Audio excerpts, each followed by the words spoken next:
Baik, selamat siang teman-teman sekalian.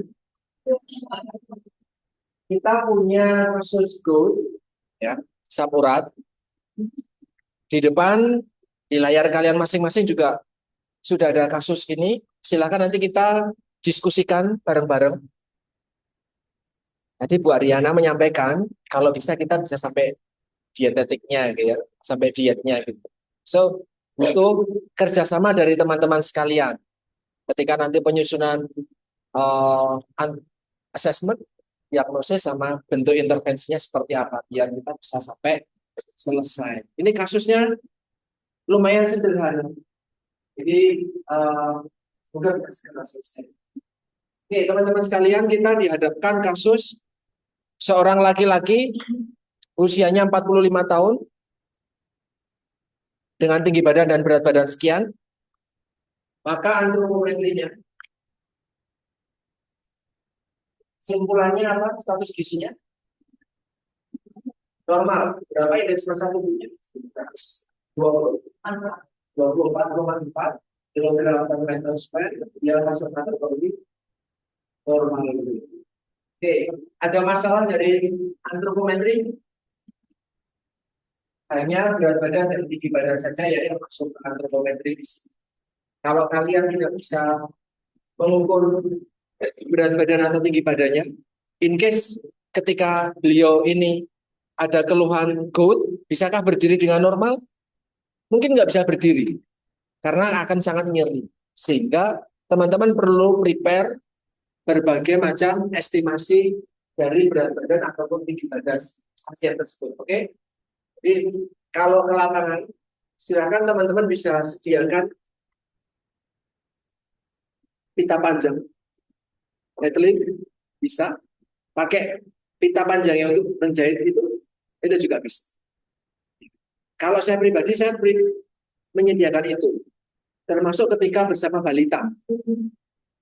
Memang ada pita lila, ya, pita sakir, pita lila, tetapi ketika dipakai untuk balita tidak selalu visible, karena dia harus dilipetin, dimasukin lubang dan yang lain, kelamaan.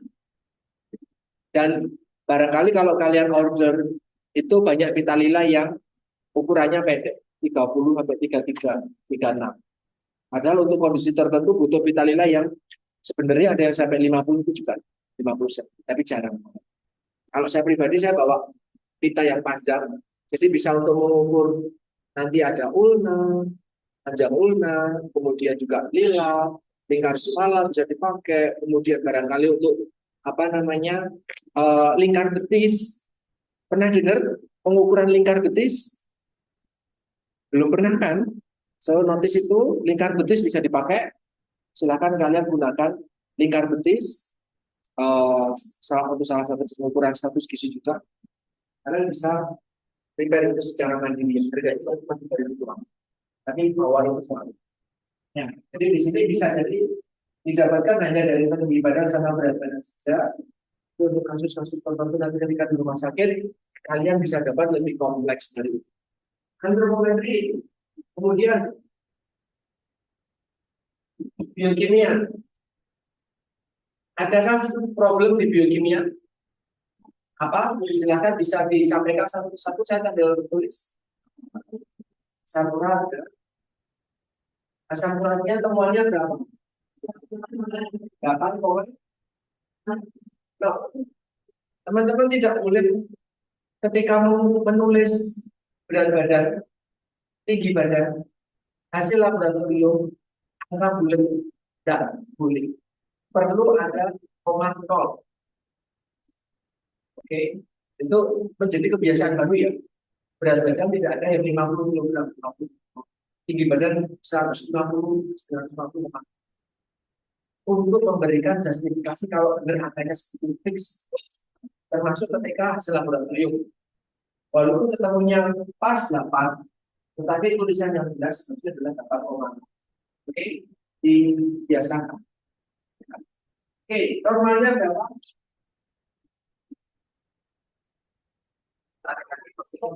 Nah, satu apakah normal? Maka, maka disebut normal adalah range. Berapa? Karena beliau adalah laki-laki. Berapa range asam urat normal untuk laki-laki? 3,4 sampai 7,0. Oh, oke. Maka simpulannya dia adalah ada lagi selain asam urat, kolesterol total ya.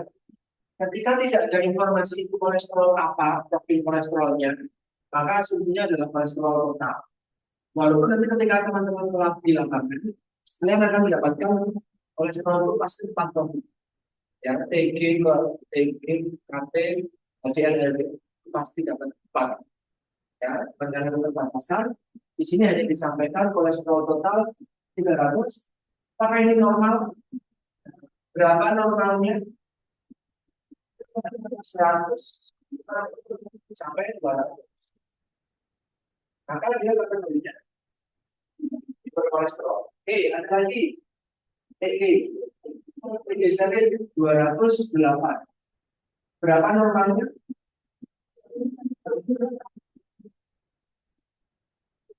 Sampai 100. Maka 208 itu loh. HDL 50,9. Apakah itu normal? Masuk kategori normal? Normal? Apakah sebuah masalah? Tidak, maka nggak usah. LDL 75,9. Berapa normalnya?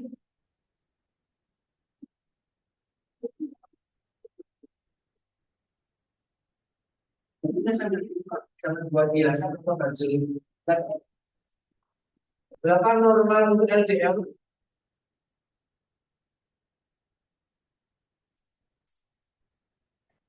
Kurang dari 100. Maka 75,9 apakah normal? Apakah sebuah masalah? Ketika HDL bukan masalah, kita tidak usah bahas. Tetapi kolesterol total sampai ini ya. Ada lagi hemoglobin 13. Untuk laki-laki berapa normalnya? Apakah tergolong normal? Sebuah masalah atau bukan? Kebetulan teman-teman cuma dalam tanda kutip dapat data biokimia dikit ya. Tapi nanti ketika di lapangan tidak mungkin seperti itu. Kalian bisa dapat 2-3 lembar. Banyak banget para indikator-indikator. Biomarkernya banyak sekali. So pilih-pilih mana yang memang relate sama kasusnya. Maka yang dibaca terlebih dahulu adalah diagnosis medisnya. Itu merangsang kalian untuk kalau diagnosisnya adalah gout, artritis, larinya harus kemana nih? Oke? Tidak semua marker biokimia yang tertulis di dalam hasil laboratorium itu perlu teman-teman cari apakah dia normal. Biokimia sudah, physical finding. Biasanya bicara tentang NFPI dan yang kedua adalah vital sign. Untuk NFPI, ada sebuah problem di situ mungkin apa? Ternyata ketika dilakukan nutrition finding physical examination menunjukkan bahwa pangkal ibu jari nampaknya membengkak dan warnanya merah. Teman-teman tidak ujuk-ujuk, Bu, Pak boleh lihat nggak jempolnya? Nggak kayak gitu. Maka tadi saya sampaikan, cek dulu diagnosis medisnya apa. Ya, kalian pasti akan dapat pasien. Terus kamu nanya, kamar berapa, pasiennya sakitnya apa ya? Diagnosis medisnya apa? Maka ketika tahu ada artritis dan gout, larinya lah ke persendian. Maka harus dipikirkan, oh saya nanti mau NFPI persendian dulu. Oke? Sekilas dulu ya teman-teman sekalian soal NFPI, karena kalian belum tepat itu di kurikulum. NFPI nanti ngecek ada 3. Ada fat loss, ada muscle loss, kemudian ada weight accumulation. Kehilangan lemak kehilangan otot, timbunan cairan. Itu adalah 3 hal yang wajib kalian lihat pada pasien. Selain itu, pengukuran fisik secara umum sesuai dengan penyakit masing-masing. Maka ketika bicara tentang bau artritis, kalian tidak usah nyari apakah rambutnya mudah rontok atau enggak. Kalau rambut mudah rontok, biasanya indikasinya sama kondisi apa? Hah? Anak kecil rambutnya dipegang, muncul malnutrisi. Ya, jadi ketika diagnosisnya malnutrisi gizi buruk, kalian bisa lihat pegangnya rambutnya, oh ternyata kasar, kusam, bladus, merah, kayak rambut dicat seperti itu. Nah, tapi ternyata dijabut mudah, gampang rontok. Itu termasuk NMP. Teman-teman sekalian, besok ketika praktek di rumah sakit, sebentar lagi ya, di rumah sakit ataupun puskesmas, rambut wajib rapi, wajib warna hitam, cowok rambut rapi, silahkan potong rapi, ya, tidak ada tindik, apalagi tato. Kalau ada tato silahkan di laser dulu. Kuku harus pendek, ya. Please, nanti kemungkinan besar akan ada di Harjolo kita juga. Di mana di sana sangat mengedepankan kedisiplinan dan penampilan. Ya, jadi harus rapi, baik, sehingga tidak mempermalukan korps tenaga kesehatan. Gitu ya. Waktu itu ada yang poninya gini, senior kalian, poni inilah, langsung saya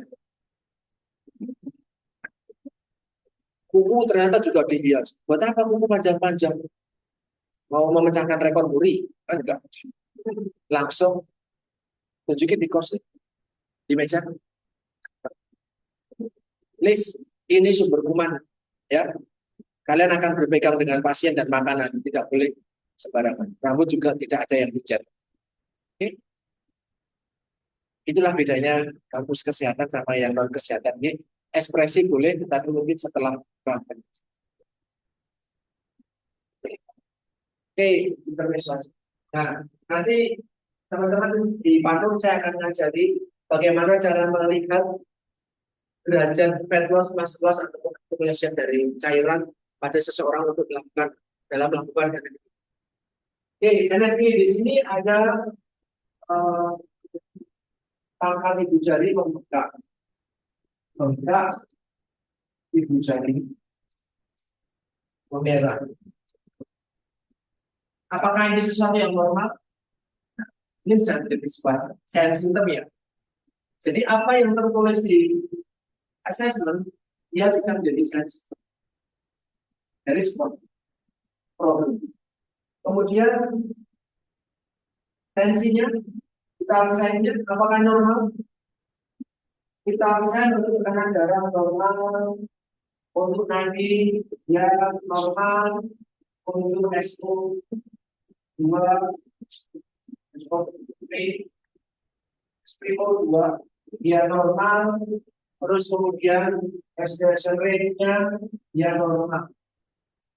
Ya teman-teman, nanti silakan kalian familiar yang namanya vital sign, tekanan darah, nanti saturasi oksigen, respiration rate,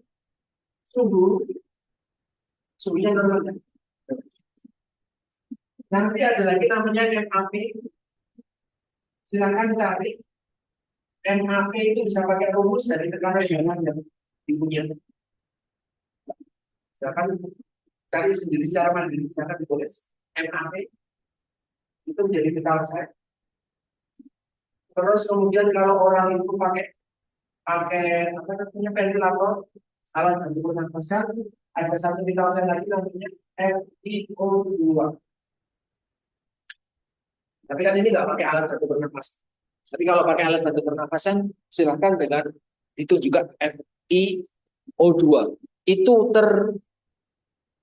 muncul pada monitor ventilatornya, ya.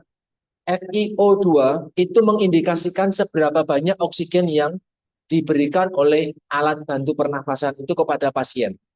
Semakin besar FiO2 mengarah ke 100, artinya seseorang tersebut bisa bernafas dengan normal atau tidak sebenarnya? Tidak. Karena 100%, karena itu dalam bentuk persen, 100% oksigen yang masuk di paru-parunya itu berasal dari alat. Ya, itu FiO2. Oke, kemudian vitalnya nggak ada masalah. C, D. Sekarang D. Ketika kita, ya, dietary history, teman-teman nanti bisa melihat atau mengukur lewat dua hal dietary history, yaitu kebiasaan hidup.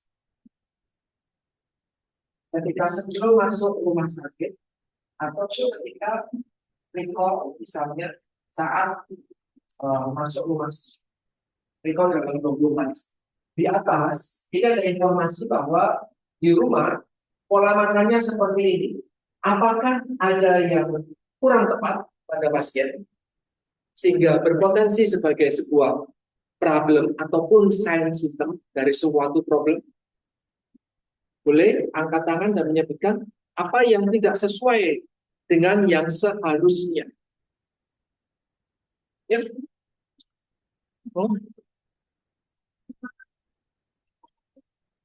Konsumsi purin kebiasaannya asupan purin tinggi. Tahu dari mana Mbak asupan purinnya tinggi? Biasa. Ya,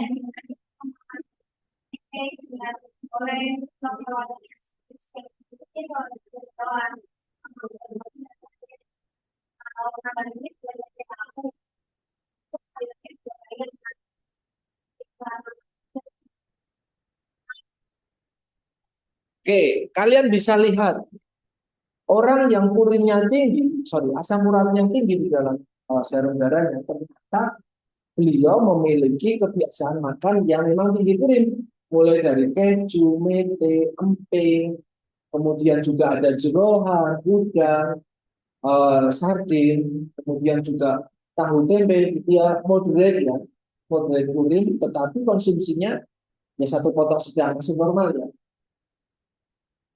Tahu tempe 25 gram dari 5 gram, satu potong konsumsinya setara itu paling banyak. Apakah itu berarti tapi boleh Indonesia boleh tahu atau bagaimana?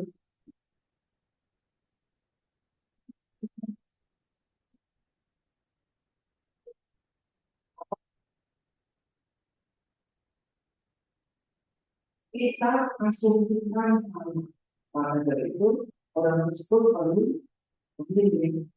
Apakah akan konsumsi kacang hijau? Satu kedua. Apakah mau dalam bentuk? Apakah itu mau dalam bentuk? Apakah itu mau dalam bentuk emping, dalam bentuk kacang hijau, ataupun bukan juga lebih di Inggris, Amerika, itu terlalu banyak. Ya. Jadi masih boleh konsumsi salah satu dari mereka, cukup sekali. Jadi nanti kalau kalian mau memberikan edukasi seperti itu. Terus kemudian konsumsi benih bayam juga. Bayam mengandung moderate ya. Artinya kalau konsumsi bayam ya silakan 100 gram per hari. Ada sekali makan tuh berarti asumsinya segitu. Ada kaldu daging kental. Ini menjadi notifikasi kaldu kental itu tinggi purin. Tapi kalau kaldu jernih itu relatif lebih rendah. Ya, itu apa namanya menjadi informasi. Artinya boleh nggak makan uang makan bakso nggak boleh. Tapi mungkin nggak uang. Karena uang itu kalau dia tidak soto namun itu apa namanya bumbu kuning pun ya opor dan yang itu kan termasuk rendaman tulang, daging dan yang lain dalam waktu yang cukup panjang sehingga memang dia jadi kaldu walaupun bentuknya tidak segitu. Nah, itu. Tetapi pisang dan pepaya ataupun sayuran seperti wortel itu tidak termasuk di dalam. Jadi teman-teman, makan sumber protein tadi, atau sumber protein tadi, ini perlu dijelaskan yang apa saja. Tidak boleh kamu hanya ngomong sekumpulan ini, ya. Tapi ini dari apa aja. Jadi yang nanti mengarahkan kalian ke intervensi berupa edukasinya perlu ngurangin. Oke. Kemudian dari ritme 24 jam terakhir, apakah ada problem? Bagaimana kalau mengetahui bahwa 2500 itu problem atau enggak? Gimana Mas Alta? Nah, dihitung dulu kebutuhannya. So, silakan hitung kebutuhan.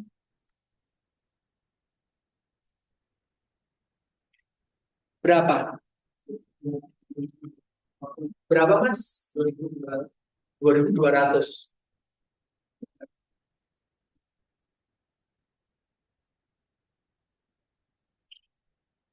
Boleh nggak sih nulis langsung?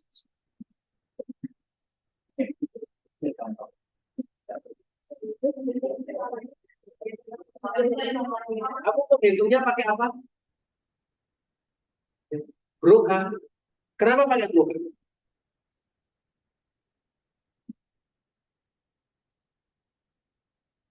Untuk kondisi seperti ini, rumusnya pakai apa?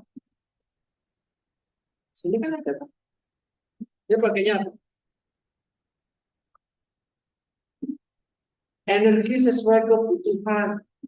Jadinya bingung ya mau pakai apa ya? Pakainya apa? Silakan pakai Mifflin. Berapa kalau pakai Mifflin ketemunya? Untuk beliau yang aktivitasnya ngilu persendian. Bisakah aktivitas tinggi? Nah, itu dinalarnya sampai situ ya.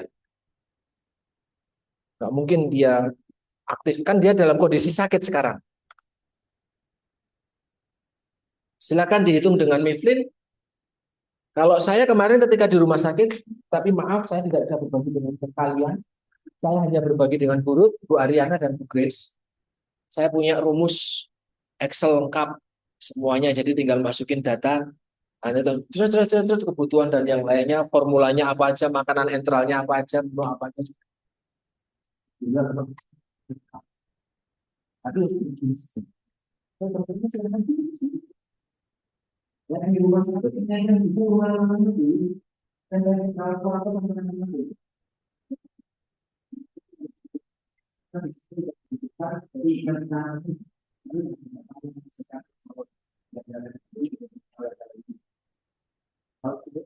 di HP masih tersedia Excel di apapun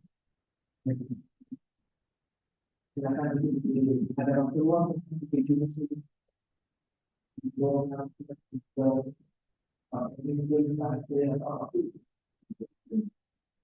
jadi nanti di dalam nyata solusi kita ada sisi kita tapi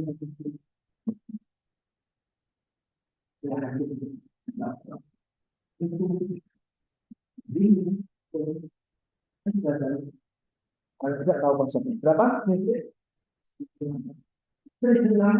BNR-nya harus dikalikan dengan PAL. Berapa PAL untuk aktivitas kolom? Karena dia kan nggak bisa gerak banyak ya, karena persendiannya membengkak dan ngilu. Oh iya, ada keluhan ngilu ya dari kalau bengkak yang hujan ini pemerah, terus ngilu. Itu perlu ditulis juga sebagai energi. Berapa, Mbak? 1,3. PAL-nya Mifflin berbeda dengan PAL-nya Harben. Tidak boleh campur-campur. Mereka nggak saling, bukan teman sepermainan. Mifflin di depan ada kok. Aktivitasnya kerja banyak, duduk sedikit atau tidak ada aktivitas berat. Dapat turun dari tempat tidur aktivitas kerja banyak duduk.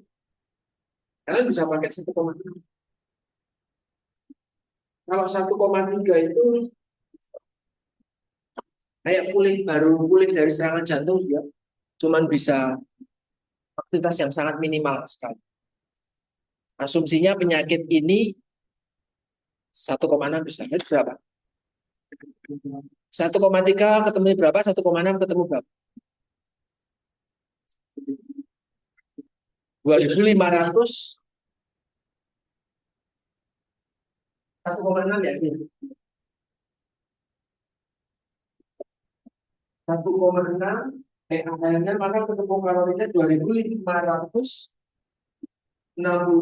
kalau 1,3 2.100 dengan kebutuhan 5 dengan asupan glykolnya 2.575 berapa persentase yang atas?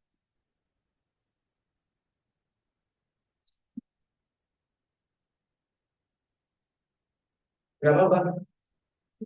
100 100,5 kali yang bawah 121,9.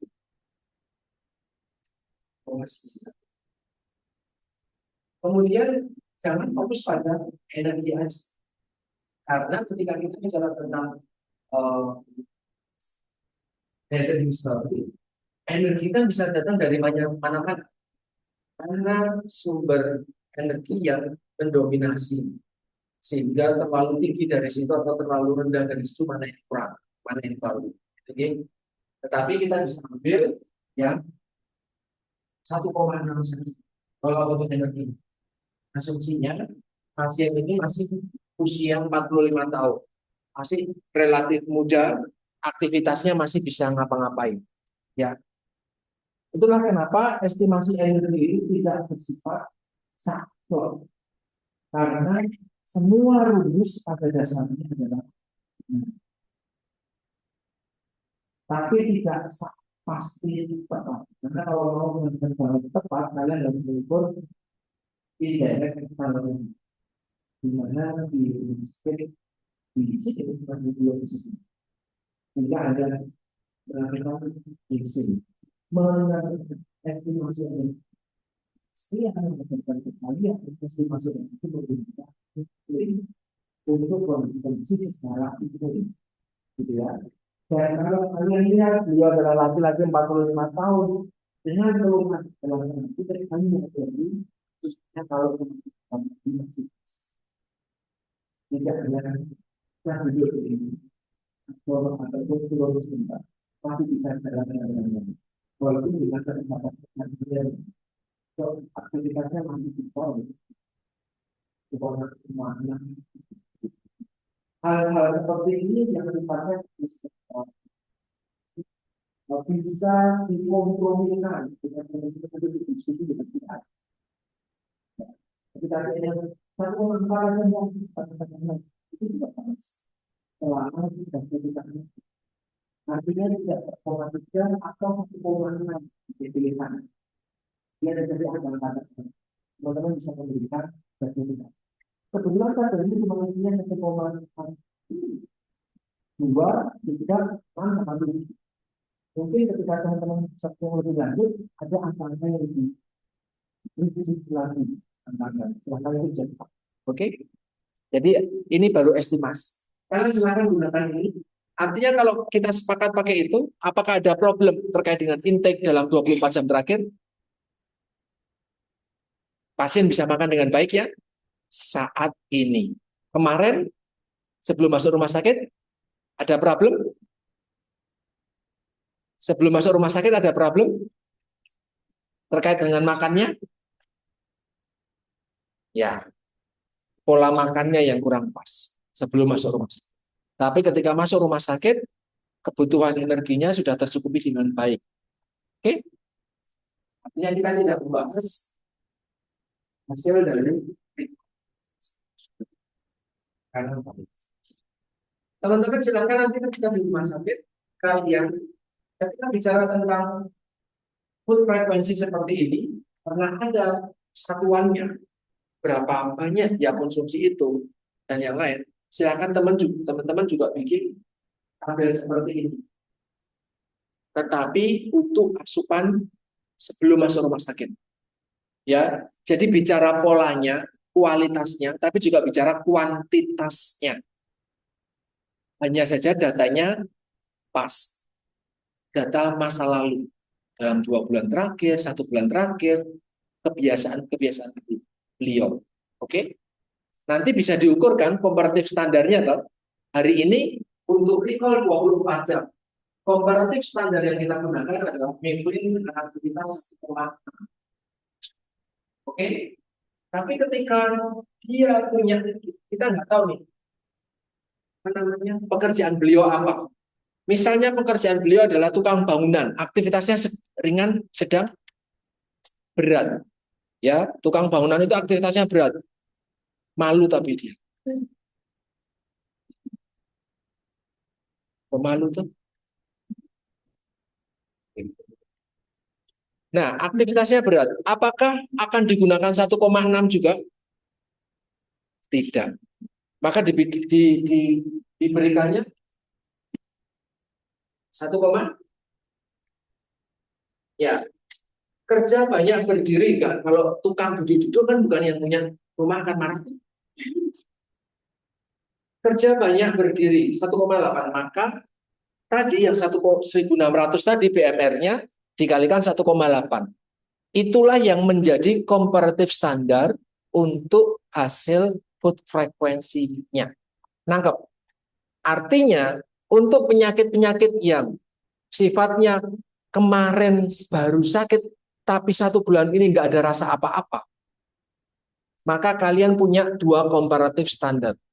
Komparatif standar ketika sakit dengan recall sesuatu yang mau dibandingkan recall ini, sama satunya lagi komparatif standar saat dia masih dalam kondisi relatif sehat dan aktif.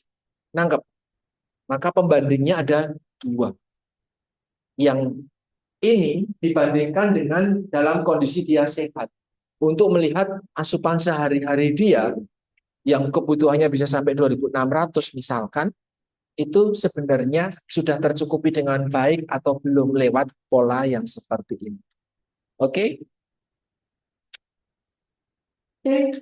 Dari problem ini maka diagnosisnya apa saja?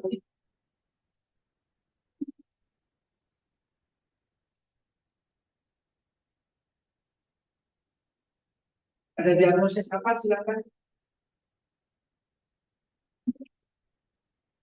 dibuka.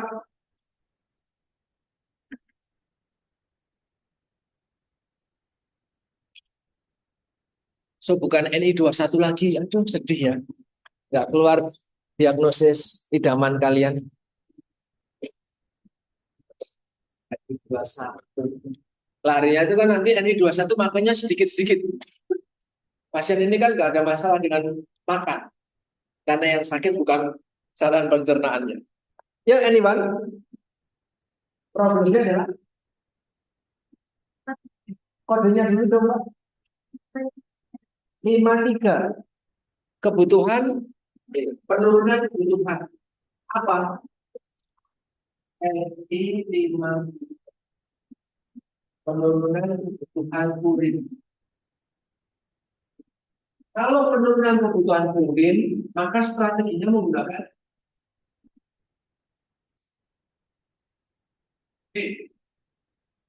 etiologinya. Iya, saya tanya, penurunan kebutuhan urin adalah sebagai problem, toh. Tujuan intervensinya adalah menurunkan konsumsi. Itu tujuan intervensi. Jadi problem itu larinya nanti kalau ke intervensi dalam bentuk tujuan itu tulisannya sama persis. Oke, PES etiologinya penurunan kebutuhan urin berkaitan dengan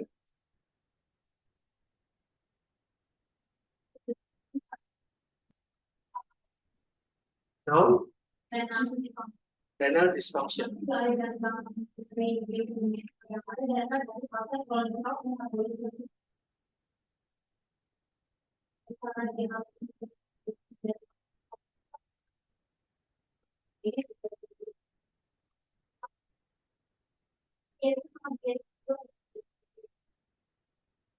Ya, makanya saya sampaikan, orang-orang dengan masalah urin, dia tidak berdiri sendiri. Urin itu bisa menyebabkan cardiovascular disease jika berlebih. Urin juga bisa menjadi tanda kalau sudah ada masalah dengan dysfunction renal. Larinya terus ke urin. Jadi ayam dan telur. Dulu-duluan mana. Maka dari itu ketika data tertulis seperti ini biasanya akan ada kesulitan. Ketika datanya tidak tersuplai dengan lengkap. Maka ketika teman-teman nanti mendapatkan informasi bahwa diagnosis medisnya adalah gold, misalkan, maka kalian tanya banyak, punya riwayat diabetes nggak sih? Punya riwayat, nanti ada beberapa penyakit ya. Kalau saya pribadi, pertanyaannya sekitar 5 penyakit. Bapak punya riwayat diabetes enggak? Enggak. Oke. Bapak punya riwayat hipertensi enggak? Tekanan darahnya tinggi? Enggak. Oke. Bapak punya masalah dengan jantung enggak? Enggak. Oke. Bapak ada masalah dengan ginjal atau tidak? Tidak. Oke. Ya. Diabetes, hipertensi, jantung, ginjal.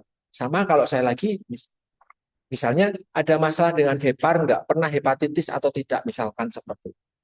Dari 5 organ itu kalau saya. Nah, mungkin ada tambah lagi kalau nanti pasiennya lansia, muskuloskeletal. Ada nggak sih masalah? Oh tidak ada. Oke, kalau jenengan tidak ada, keluarga bapak ada atau tidak? Tapi bukan istri ya. Keluarga dalam artian adalah vertikal. Ayah dan ibu beliau. Ada penyakit itu atau tidak? Ya, bukan istri. Tidak ada menulari. Itu dari istri tidak ada. Ya, tapi dari ayah atau ibunya. Nah, silakan itu ditanya. Kemungkinan bisa jadi ada. Oh, pernah ada riwayat dari keluarga, tapi bapaknya nggak sakit ini. Bapak ini nggak sakit, pasien nggak sakit. Bisa jadi karena belum pernah periksa. Gitu. Jadi kalau disampaikan secara verbal tidak ada riwayat menurut beliau, maka kita lihat hasil laboratorium. Barangkali fungsi hepar, fungsi ginjal, fungsi jantung itu muncul dari hasil laboratorium. Sehingga kita bisa menjustifikasi kalau memang purin ini bermasalah metabolismenya karena sakit terkait dengan ginjal. Buktinya apa? Hasil laboratorium fungsi ginjalnya jelek. Walaupun selama ini tidak pernah ada pemeriksaan oleh beliau atau keluhan-keluhan oleh beliau. Oke, Mbak. Ya, di sini NI 5 titik. Oh, karena saya 5,3. Tiba-tiba langsung 5 titik. Oh, tapi pernah ada. Tapi di halaman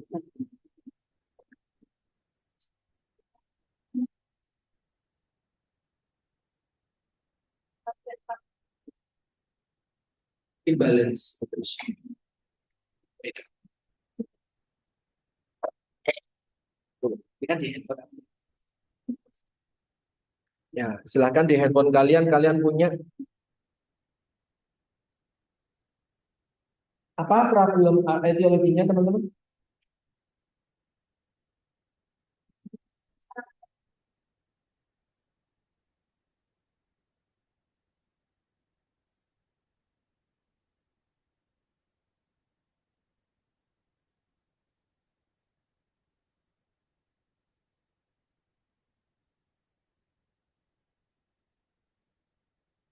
Apakah pasien ini perlu diet rendah lemak atau tidak? Perlu nggak diet rendah lemak? Menurut kalian, kenapa? Ya, kolesterolnya juga tinggi kok. So kita tidak, please teman-teman jangan kotak-kotakan gitu ya. Waduh dia ada diabetes terus nih pakainya apa nih? Oh bingung langsung. Itu yang jadi problem. Ketika kita belajarnya satu kasus penyakitnya cuma satu kayak gini, enggak bisa. Kita belajar satu sistem, di mana satu masalah bisa saja memunculkan masalah lain atau berasal dari masalah lain. Gitu ya. Jadi kolesterolnya tinggi, Pak nanti dia rendah purin, rendah kolesterol memang bisa. Ya bisa lah. Kenapa enggak? Rendah seluler semuanya juga bisa. Ini dapetnya cuma air putih. Ya enggak ya. Kalau sibuk susah, nothing per oral. Enggak dikasih makan pasiennya. Karena ahli gizinya bingung mau ngasih makan apa. Inilah kasihnya nothing per oral. NPO, nggak dikasih apa-apa. Biar dokter aja yang mikir pakai parenteral. Gitu. Tapi jangan kayak gitu ya. Kalau masih bisa lewat oral, makan. Kasihan sekali pasien. Oke, sebentar saya tak coba lihat pakai ini aja. NI 5.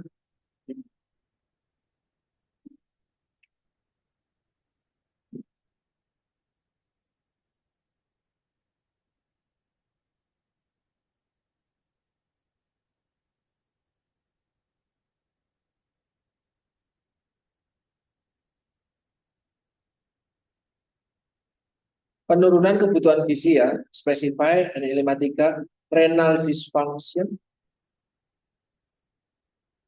liver dysfunction, gangguan metabolisme, regulasi kolesterol, gagal ginjal, dan food intoleran.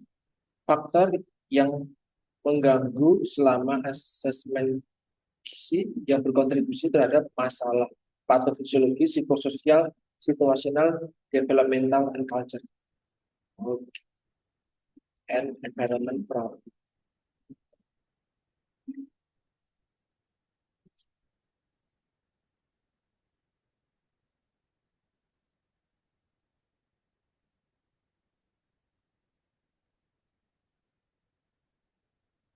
Tanda gejalanya.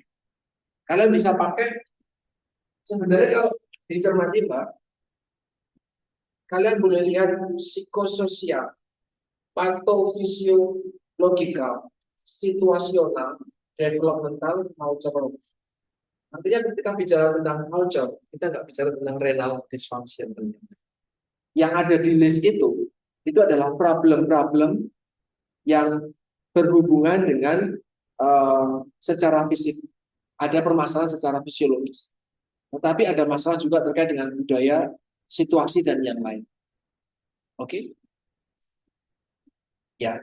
Jadi ketika kita melihat kira-kira dari data yang tersedia, apa yang menyebabkan purinnya tinggi? Atau kenapa purinnya harus dikurangi? Berhubungannya sama kebiasaan makan, pola makan. Misalkan pola makan, kamu harus mengurangi purin. Kenapa?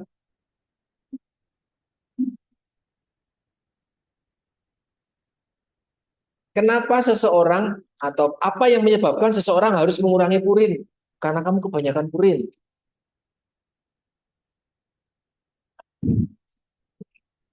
Karena terdiagnosis GOUT. Kalian lihat di dalam tabel. Ketika bicara tentang diagnosis GOUT atau diagnosis medis, larinya adalah sebagai tanda gejala atau sign symptom di paling bawah sendiri itu loh, client history. Diagnosis of hypertension, confusion related to liver disease.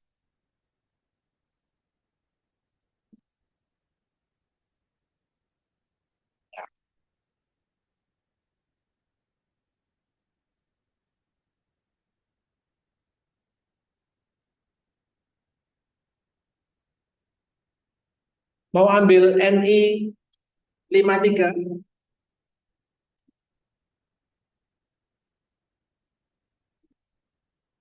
Kalau di rumah sakit hanya yang tetap ambil NI 53 ya penurunan kebutuhan purin. Kenapa? Karena berhubungan dengan metabolisme purin, gangguan metabolisme purin.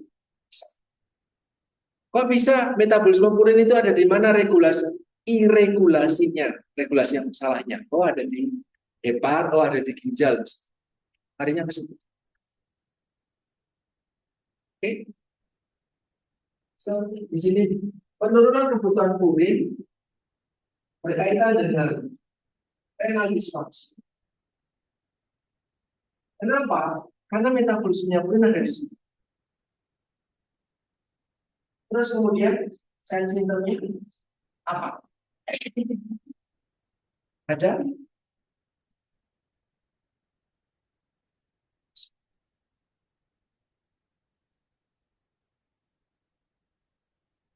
total kolesterol, HDL, LDL, GFR, BUN, fungsi hepar, edema,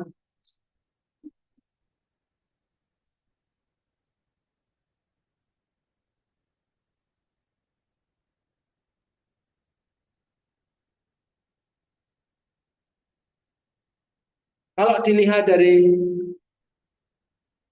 dietary history, di sini kalian bisa lihat estimated intake higher than recommended for fat, phosphor, sodium, protein. Kalian bisa lihat kalau untuk purin, maka apa yang kurang dari tabel ini? Hah? Apa? Purin, maka ditulis purin.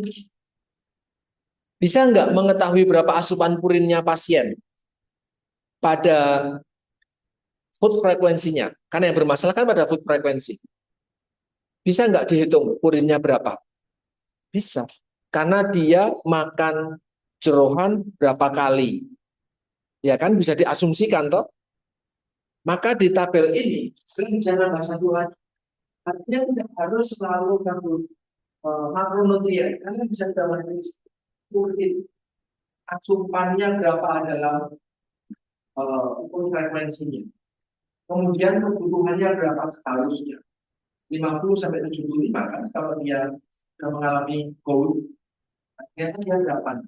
Oh ternyata dia 200, 300, 1000 atau lebih dari itu. Maka bisa muncul nanti sebagai penurunan kebutuhan purin, dia sebagai sign simptomnya bagaimana.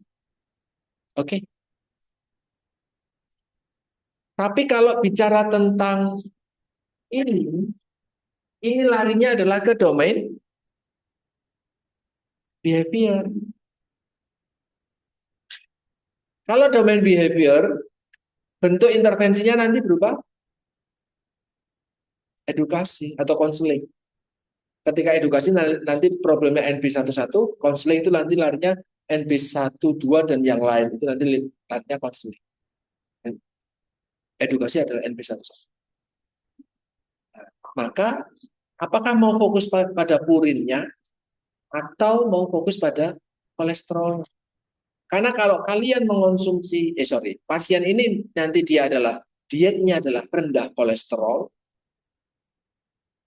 atau lemak jenuh, karena memang kolesterol total dan tingginya tergolong tinggi, maka asumsinya dia sudah tergolong rendah purin.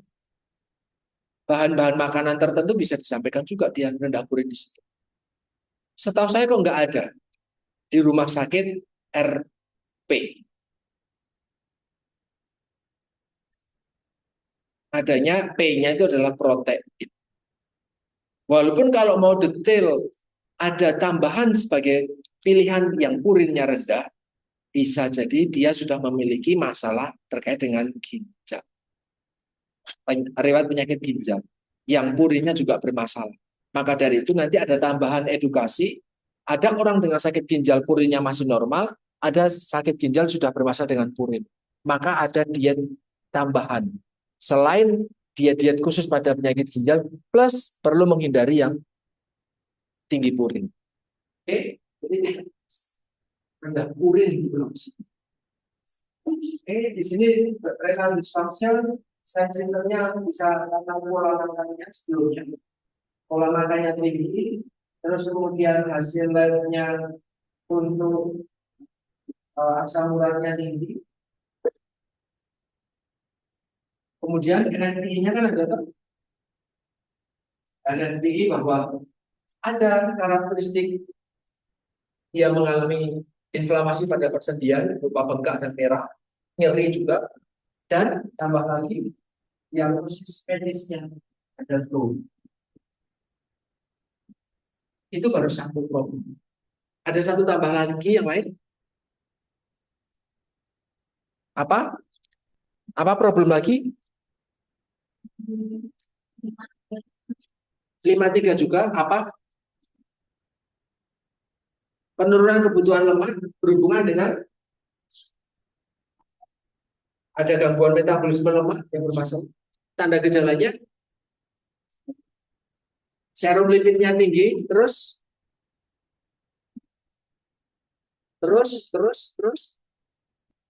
ada lagi. Kalian lihat tabelnya.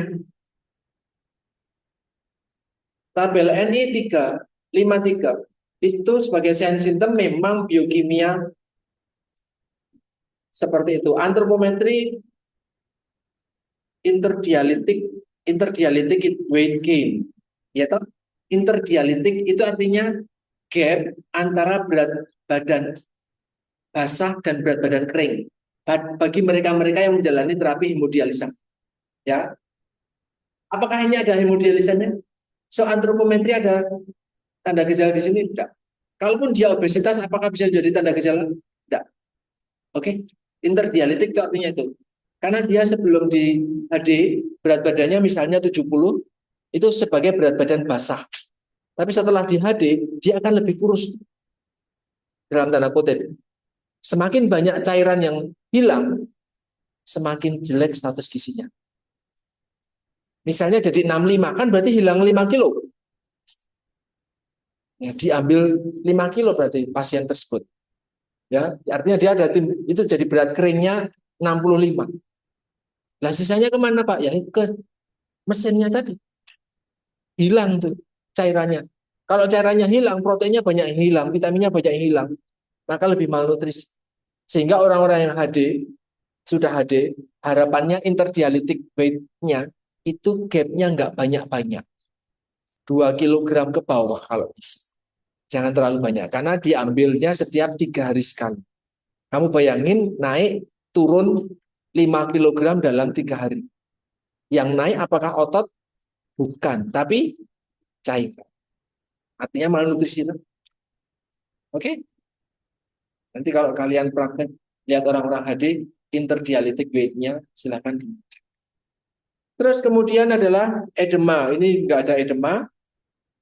NFPI, ya, Nutrition Focus Physical Findings-nya, atau examination-nya. Terus kemudian food history-nya. Ada kan yang higher kolesterol tinggi, ada kan? Ingat, walaupun kasusnya GORD, jangan buta bahwa apakah ada bahan makanan yang tinggi kolesterol di situ? Apa?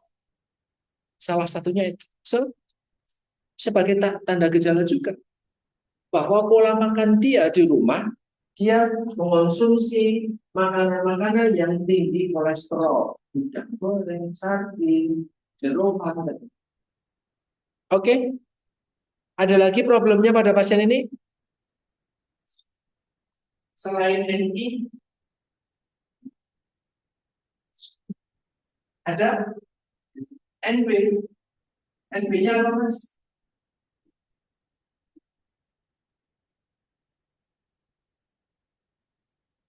Maka ketika kita bicara tentang NI tadi, dia adalah intervensinya nanti berupa pemberian diet, rendah kulit, terus kemudian ketika ini kita yang kolesterol dan tinggi lemak tadi, maka dietnya berupa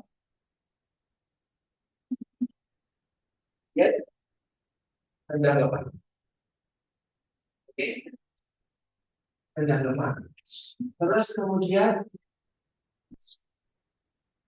tanda gejala ini pada monitoring dijadikan sebagai parameter bagi monitor. Ya, jadi yang dimonitor nanti adalah ketika sudah diberikan intervensi dia rendah kulit dan dia rendah kolesterol, maka monitoring ini di sini ada monitoring pola makan, ada monitoring soal kadar asam urat, kadar kolesterol, terus kemudian apakah diagnosisnya mau dijadikan sebagai monitor? Hal yang mau dimonitor? Tidak, itu bukan bagian dari gizi. Oke. Client history kamu baca di bawah tabel. Client history dijadikan sebagai tidak dijadikan sebagai sesuatu yang perlu dimonitor. Sedangkan client history bisa diagnosis muncul pada kalau client history kan. Jadi ketika di sini ada di diagnosis code, di monitor tidak boleh ada diagnosis. Karena client history bukan sesuatu yang bisa yang bisa dimonitoring. Dan client history tidak bisa diubah oleh intervensi gizi. Ya, jadi kita tidak memonitor itu, tapi mengakses ada. Kalian bisa lihat tuh di bawah tabelnya tuh. Client history terms are used for nutrition assessment, but not for nutrition monitoring and awareness. Ya, itu perhatikan. Semua tanda gejala itu dijadikan sebagai hal yang perlu dimonitor, tergantung waktunya masing-masing, tapi tidak client history. Oke, catat itu ya di ujian saya keluarin itu kemarin. Oh, angkatan sebelumnya. Nah, tapi di hukum juga ada. Client history tidak. Nanti ketika client history kan bicara tentang masa lalu dan perilakunya dia. Kan tidak bisa kita berubah. Masa lalu kan tidak bisa diubah. Orang ini, maaf, ekonominya menengah ke bawah. Bisa kamu meningkatkan ekonominya menengah ke bawah dengan intervensi gizi? Tidak. Maka kita tidak melihat itu sebagai hal yang perlu diboleh. Apa lagi? Ini maka buka Ibu Jari memerah, ngilu dan yang lain bukan NI, bukan NC. NC itu nanti kalau kalian lihat di tabel di bukumu, itu larinya adalah tentang kesulitan menelan, mengunyah, breastfeeding, gangguan gastrointestinal, ya kan? Hasil laboratorium tidak ada yang soal jempol atau yang lain yang so itu dijadikan sebagai tanda kecil. Bukan problem, tapi tanda kecil. Asam urin tinggi, ini larinya adalah terkait dengan domain NC. So NC-nya nggak ada ya? Oh, jadi bisa ada.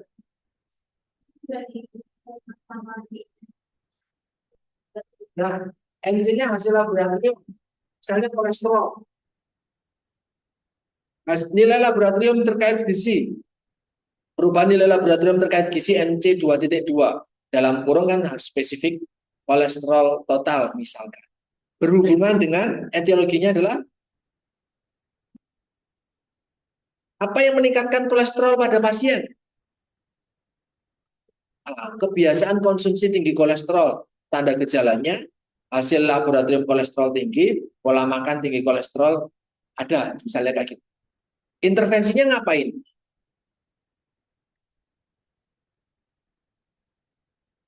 Apa intervensinya? Salah.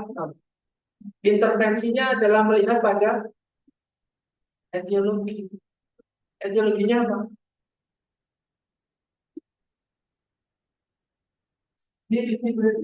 Diperhatikan betul. Tidak ada enzim terus kamu ngasihnya adalah diabetes. Karena etiologinya bukan. Kamu lihat ya, enzim 2.2 misalnya. Perubahan nilai lab, misalnya dalam kolesterol total, berhubungan dengan nilai kebiasaan makan, kebiasaan tinggi kolesterol. Di rumah atau di rumah sakit? Di rumah. Pola makan tinggi kolesterol dulu. Ditandai dengan hasil labnya. Hasil labnya tinggi, terus hasil food frekuensinya, kuantitatif kolesterol tinggi. Tujuan intervensinya adalah tujuan intervensinya adalah tujuan intervensinya adalah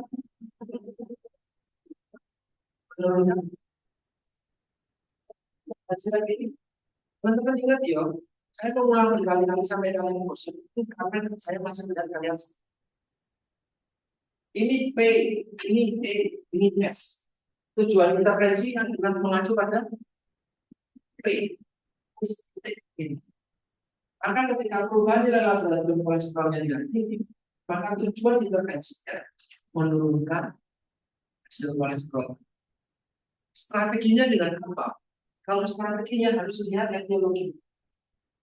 Kalau dia tinggi kolesterol ketika di rumah, strateginya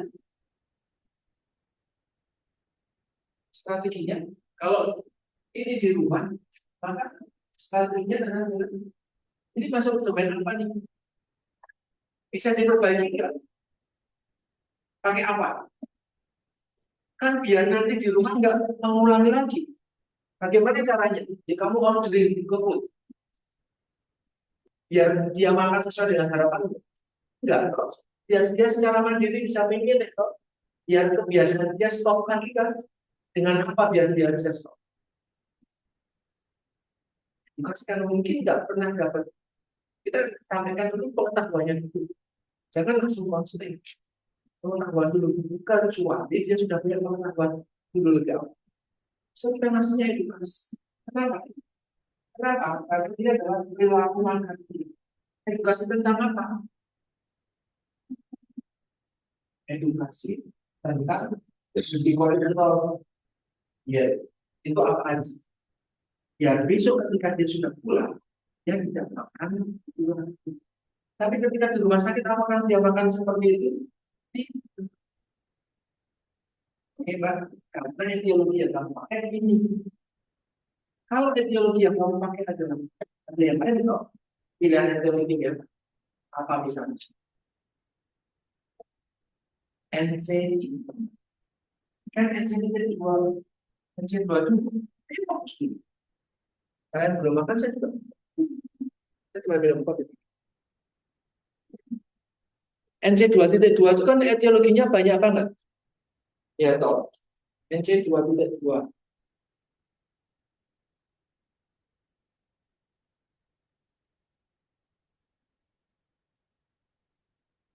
Kidney, liver, cardiac, endocrine, neurologic, and pulmonary dysfunction, premature organ or other organ dysfunction that leads to biochemical change, metabolic disorder. Udah ada perilaku makan sebagai etiologi. Artinya bisa salah itu kita diskusinya. Tapi banyak di rumah sakit menggunakan etiologi pola makan untuk bicara laboratorium, hasil laboratorium. Kira-kira yang mana? Ya, itu kenapa tenaga gizi tidak lagi pegang seperti ini. Karena dia merasa, wah hasil labnya tinggi kolesterolnya. Kenapa? Makannya banyak. Tinggi kolesterol sebagai hasil dari dia banyak makan kolesterol. Tapi kalau melihat di sini, tidak ada. Apakah setelah kamu makan tinggi kolesterol, kalau metabolismenya oke, tidak apa-apa. Tapi sayangnya metabolismenya dia lagi nggak oke. Di sini kan ada pilihan tuh, metabolic disorder, organ dysfunction, kidney, liver, cardiac, endocrine dysfunction. Ketika kita bicara tentang kolesterol, yang mungkin ada permasalahan dengan organ dysfunction yang nggak bisa memetabolisme kolesterol dengan baik adalah organ apa yang berfungsi untuk membantu metabolisme kolesterol. Ada tahu liver dysfunction. So nanti tandanya adalah tanda gejalanya adalah ada nggak di sini? Kita SGOT, SGPT atau ASL, ST, ALT. Nah, enggak. Ya, jadi tidak ada kebiasaan tinggi kolesterol ini. Maka bingung kamu tinggi kolesterol dikasih juga. Tidak masuk. Diceramahin terus sama didoain kolesterolnya turun. Perubahan dalam laboratorium terkait gizi. Ada gangguan dysfunction dari fungsi hepat. Ada gejalanya hasil kolesterolnya tinggi. Terus kemudian mungkin ada hasil yang lain. Lain hepatnya jelek. Tinggi. Maka gangguan hepat. Bisa nggak gizi bermain pada memperbaiki fungsi hepat? Bisa nggak intervensi gizi? Memberi diet, edukasi, konseling, salah satunya. Bisa kan? Hepatnya jadi baik lagi. Maka kalau nggak bisa memperbaiki etiologi, apa yang bisa dilakukan? Nah, maka kalau ini nggak bisa diapa-apain, yang bisa diapa-apain adalah ini. Bagaimana biar hasil kolesterolnya baik? Caranya dengan memberikan ya rendah kolesterol atau dia rendah lemak. Nah, sekali. Yang dilihat adalah etiologi ini. Tapi bisa nggak kamu memperbaiki etiologi ini? Nggak bisa Pak. Hebat bagus jelek jadi hebat bagus. Nggak bisa Pak. Lewat makanan, lewat edukasi, lewat konseling nggak bisa. Maka yang kita lihat adalah hasil lab hebat. Lab hebat, ketika hebatnya jelek, apa yang bisa diberikan? Dietnya, diet hati rendah. Kemarin gimana? Rendah protein.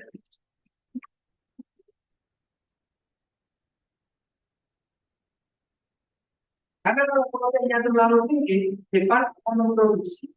Produksi apa yang terlalu tinggi sehingga tidak bisa dikompensasi dengan baik? Urea. Kalau urea terlalu tinggi nanti muncul kondisi NH4-nya terlalu tinggi, amonia atau amonianya terlalu tinggi maka muncul ensefalopati, hepatikum, shock, koma hepatikum. Ya, sehingga ketika gagal hepar, proteinnya justru rendah. Walaupun dia ada infeksi tersebut. Bermainnya di situ. Oke. Dari rendah purin sampai rendah protein, rendah lemak, kolesterol terbatas, rendah purin. Menunya apa Pak? Ya silahkan dipikir. Karena itu buat pasien ini. Tapi ini pasiennya pasien pura-pura ya. Karena diagnosisnya cuma itu, biasanya bisa lebih panjang. Tapi teman-teman bisa belajar banyak. Bahwa butuh data lain selain kolesterol ataupun asam urat. Itu ya, NC2. Etiologinya adalah tadi gangguan pipa. Terus kemudian ketika ini, tadi etiologinya adalah gangguan tinggi kanker.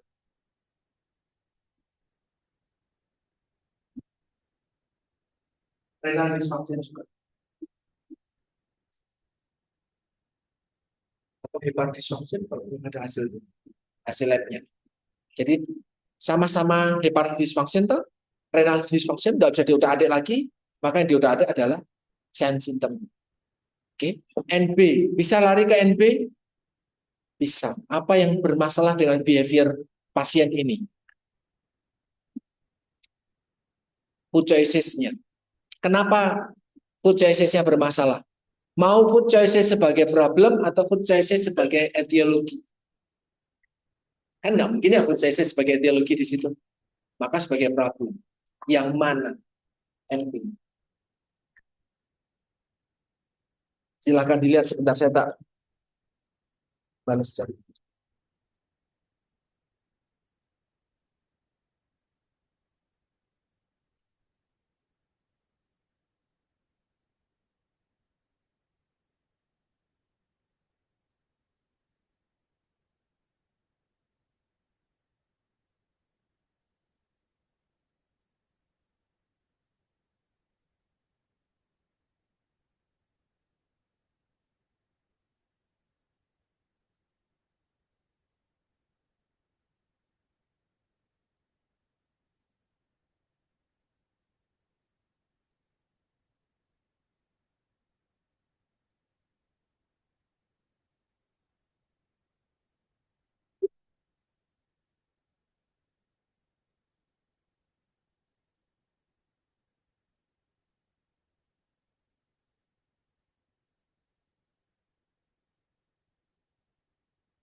Ya, NB berapa?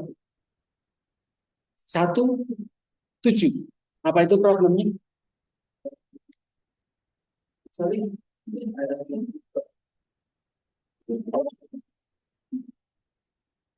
Mirip-mirip ya. Pengetahuannya kurang. Unsupported belief. Attitude. Not ready for diet or lifestyle change. Self-monitoring deficit. Disorder eating pattern. Limited adherence. Jadi kalau limited adherence itu sudah dikasih tahu, tetapi kepatuhannya rendah. Tidak patuh ya. Limited adherence. Undesirable food choices. Pengertiannya adalah pemilihan makanan minuman yang tidak konsisten sesuai dengan standar, guidelines, diet quality index, standar, atau preskripsi diet. Tidak sesuai dengan itu. Itu bisa dipakai. Bukan bicara tentang aktivitas fisik, self-care, atau self-feeding difficulty, dan yang lain. Oke, NB 1.7. Ada tanda gejala di situ. Etiologinya apa? Sorry, kurang data. Oh, bukan, etiologinya apa kira-kira? Kalau untuk NB17, menurutmu kenapa dia bisa undesirable food choices? Kurangnya pengetahuan misal. Maka ketika etiologi NB17, undesirable food choices, berhubungan dengan kurangnya pengetahuan. Kurangnya pengetahuan ditandai dengan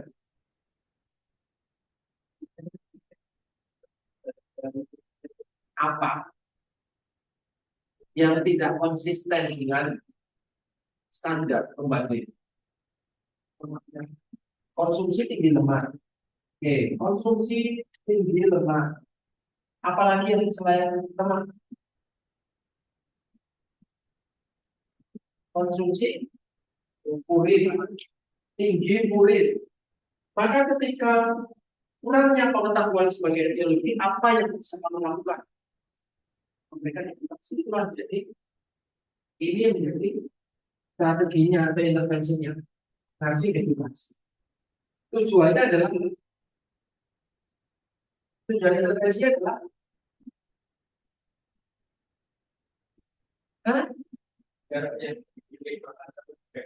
memperbaiki pemilihan makanan untuk karena kan nanti undesirable food choices.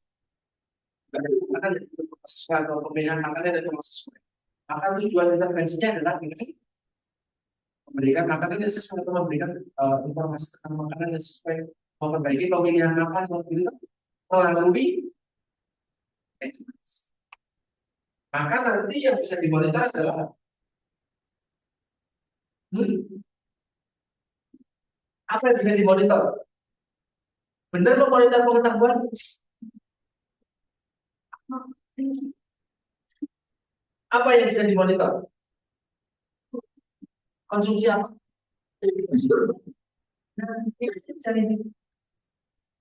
Sign symptom itulah yang dimonitor. Kamu tidak memonitor berat badan, tidak memonitor glukosa, tidak memonitor apa namanya pengetahuan kita. Yang dimonitor adalah tanda tersebut. Yang saya ajari ke teman-teman adalah yang ideal.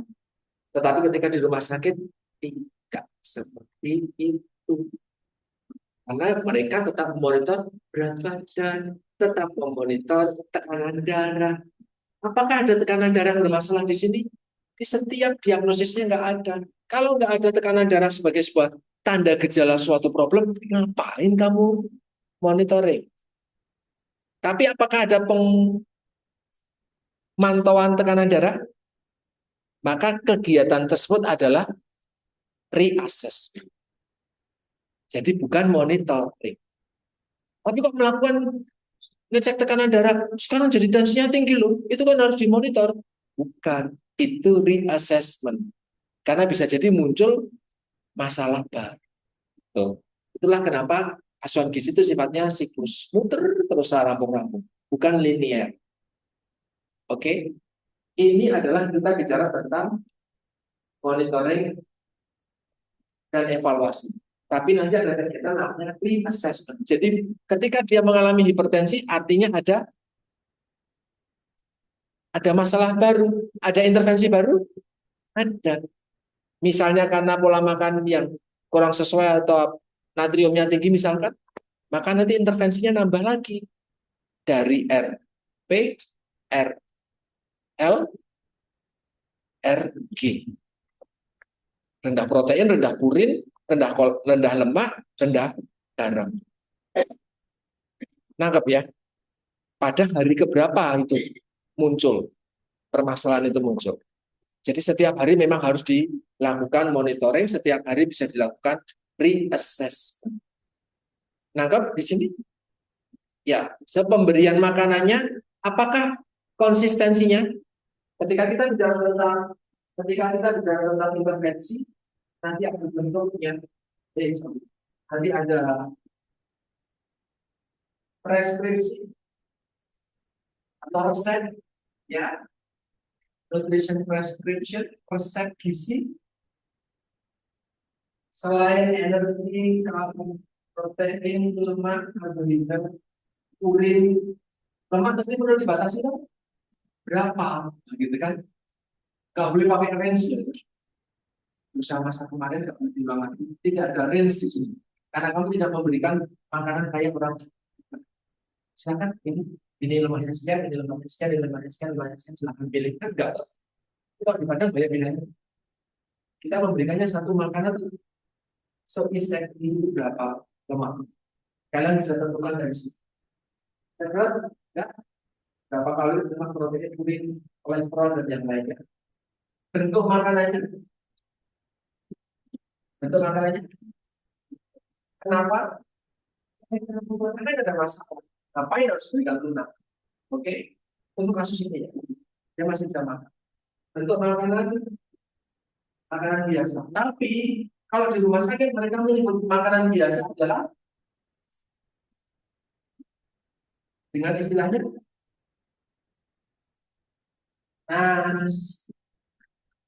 karena fokus pada karbohidrat sosisnya apa. Kalau dia menulisnya dengan bubur, maka nilainya adalah, maksudnya adalah lunak. Oke, kalau menulisnya dengan dia yang pakai nasi, artinya makanan biasa. Mereka nggak ada istilah NB. Tahu saya di beberapa rumah sakit di Yogyakarta mereka nggak menggunakan bahasa tanda kutip untuk komunikasi antara medisi dan tenaga di instalasi dengan istilah makanan biasa. Mereka menggunakan apa makanan menunya nasi, artinya makanan biasa. Ya, pemberian karbohidratnya dalam bentuk nasi. Oke, nasi. Terus kemudian frekuensinya berapa? Sorry, sebelum frekuensi harus ada rute.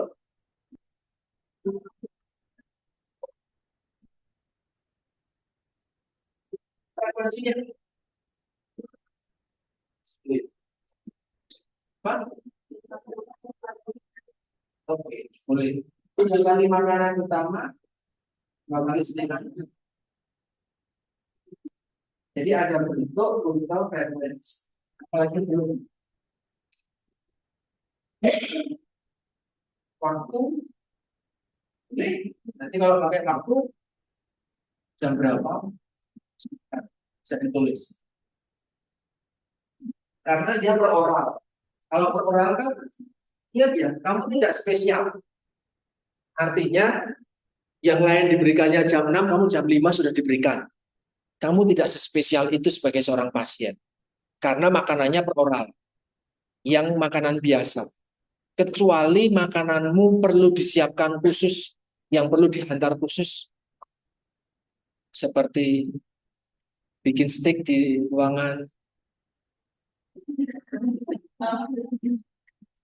Tahu saya ngomongin apa? Tapi punya TV. Ya, sorry.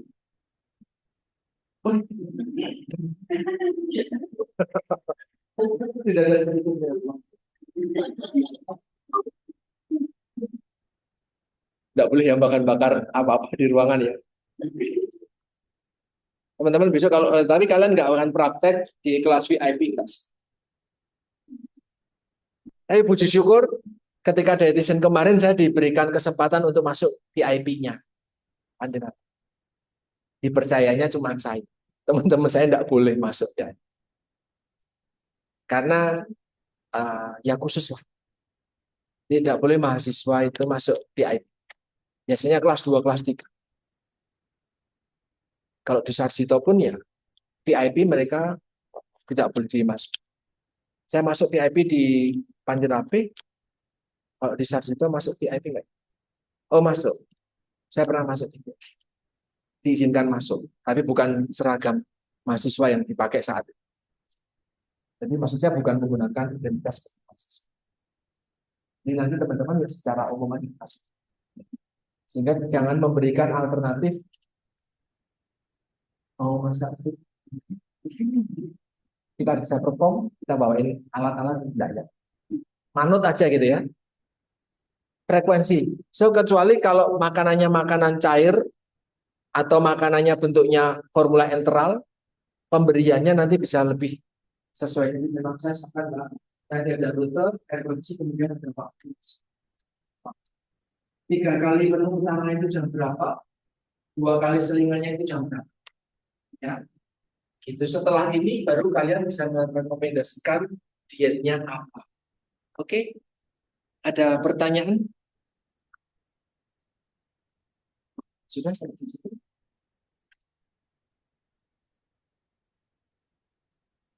Simple ya, ini kasusnya kasus sederhana, simple banget. Karena nggak nyata kasusnya ini. Kasus rekayasa ini kasus. Kalau kasusnya nyata, nanti mungkin ketika Panum kita benar-benar kasus nyata itu. Panumnya kapan? Masih sebulan lagi.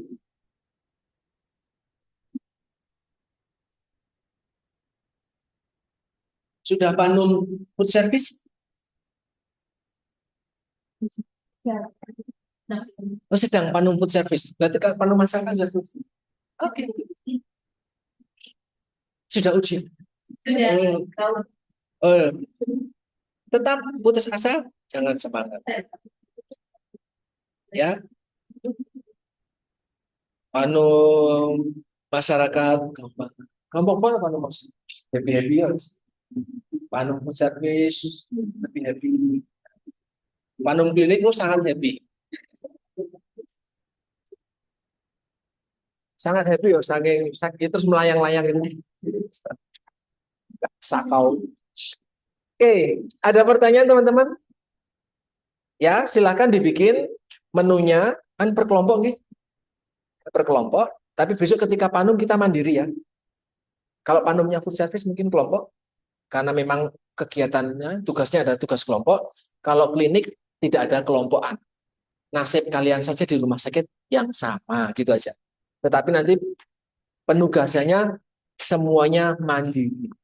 Apa yang kalian lakukan adalah apa yang saya sampaikan sekarang di depan itu. Ya, besok seperti itu. Mandiri, membuat seperti ini secara sendiri. Tulisannya berantakan, so kalau kalian hanya hadir secara pandangan, hanya hadir ketika selesai kayak gitu, kalian nggak akan tahu itu rutenya dari mana-mana itu berpikir tulisannya. Tapi kalau kalian hadir secara fisik dan pandangan perhatian sejak awal, kalian tahu itu rutenya dari mana-mana. Oke? Berantakan seperti itu. Ya, ada pertanyaan teman-teman sekalian? Sampun? Oke, kita cukupkan hari ini karena saya harus ke RSA sore hari ini. Silakan teman-teman besok Senin ya, Mbak ya. Senin kita akan belajar. Kalian pilih. Nah, cuman saya bisa meminta mahasiswa milih.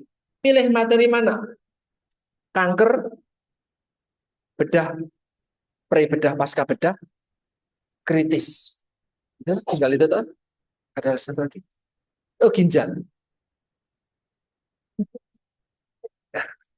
Ginjal, kanker, pre-pasca bedah, atau penyakit kritis. Mana yang mau didiskusikan hari Senin? Like seriously mau belajar kritis? Critical illness? Yakin?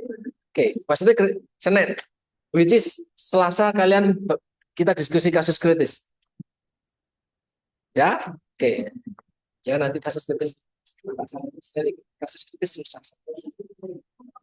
Ya, kalau kasus kritis artinya critical illness mengancam nyawa. Jadi tidak ada makanan biasa di situ. Gak ada orang yang mengancam nyawa masih bisa makan biasa.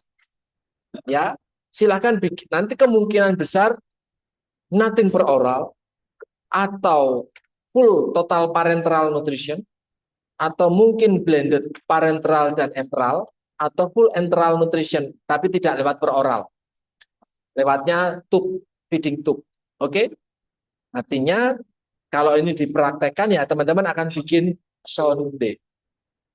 Ya, ketika bikin sonde, walaupun orangnya tidak bisa ditanya enak atau tidak enak, makanan yang harus kalian bikin tetap edible, bisa dimakan. So, itu makanan juga buat pasien. Kalian harus bisa makan. So, dinikmatilah. Walaupun bentuknya air ataupun bentuknya ya, seperti itu. Sonde ya. Ya teman-teman sekalian, terima kasih buat sore hari ini. Hujannya sudah terang, kalian bisa melanjutkan akhir pekan yang terima kasih sekali buat perhatiannya. Selamat sore.